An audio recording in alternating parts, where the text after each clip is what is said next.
What's up mga kaibigan? Kwentuhan seri tayo ngayon. Hustle mode tayo. Nag-start tayo mag-Uber around 10:30. Tapos sa may Sunny nakakuha tayo ng pasahero. Papunta siya ng Brampton. And then after that, may nakuha naman tayong isa pa. From Brampton papunta sa Fortinos. Mag-grocery yata sila. Hustle time tayo ngayon. Alright. Ayan guys yung Fortinos Supermarket. Tapos tingnan nyo naman. Napakalawak ng parking. So, antay tayo ng pasahero. Alright. At yun, nakakuha tayo ng pangatlo nating pasahero. Isa siyang Pilipina. May edad na siya. Tagal niya na rito sa Canada. Sabi niya, napakaganda rito sa Canada. Actually, pag may mga pasahero naman tayo, hindi natin kinakausap masyado kasi mamaya awkward or hindi nila magustuhan. Kasi may mga ganun eh. And then, pag Pilipino, syempre, kabayan. So, nausap natin.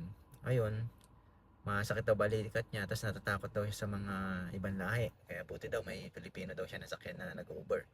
So, hindi naman lahat ng ibang lahi is masasama. So, mga ano lang din sila, may mga ugali. Iba kasi yung ano nila, naging culture nila. At iba tayong mga lahi. And then, after that, may nakuha akong isang Italian naman. Bait niya, Daniel ang pangalan niya. Ay pagkwentuhan siya. Ang awkward pa nun, Carol yung nag-book. Kasi parang sa dealer yata yung nag-book. Then binook siya. Nagulat siya, sino nag-book? Dominic daw yung nag-book. Pag-check namin, Carol, sabi niya. Patay na daw yung asawa niya, Carol daw ang pangalan. So inisip ko, organization kasi nakalagay dun sa Uber. So yung dealer yung nag-book. So sabi ko baka yung nag-book doon is Carol, same name lang. So kaya nabigla siya, nagulat talaga siya sa itsura niya. Sabi ko no, so inisip niya baka nagparamdam. So, I had a great conversation with Daniel. Galing. Galing ng ano, mga pinapayo niya.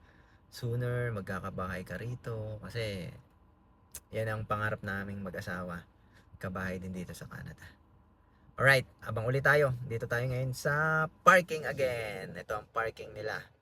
So, tingnan natin. Ayan ang parking nila. Ito nyo naman, guys. Ang laki ng parking. Libre lang yan. Kaya ang sarap mag-Uber dito dahil tambay ka lang, walang manguli sa'yo. Libre parking, di ba? Ayos. At ayun guys, nakakuha na naman tayo ng isang pasahero. Indian siya. So, it's a good fitness yata. Isang gym. So, mga galing niya lang sa gym at umuwi. Ayun.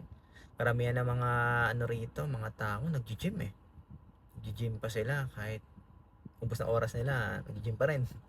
Siyempre, health is wealth. So, kailangan mag-exercise pa rin. Abang ulit tayo rito. Nasa mga bahay-bahay naman tayo. Bahay-bahay. Ito, pakita ko sa inyo. Ayan siya, mga bahay-bahay na nakikita nyo.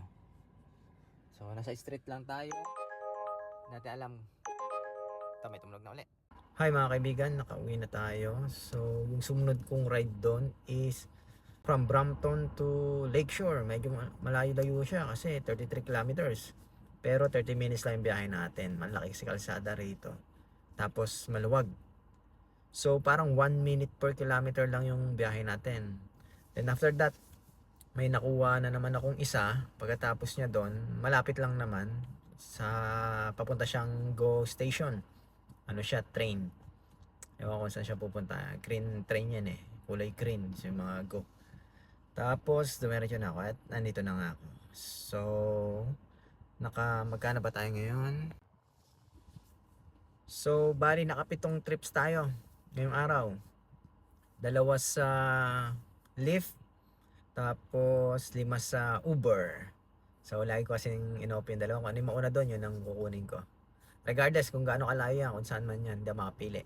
Sa Uber kasi hindi ka makakapili dyan dahil di mo makikita yung destination. Pero sa Lyft, makikita mo destination tsaka yung price. So kahit na nakikita yun, hindi ko pa rin pinipili yan. Hassle lang. Kuha lang ng kuha. So naka $80 tayo ngayong araw. So ingat tayo palagi. Paalam.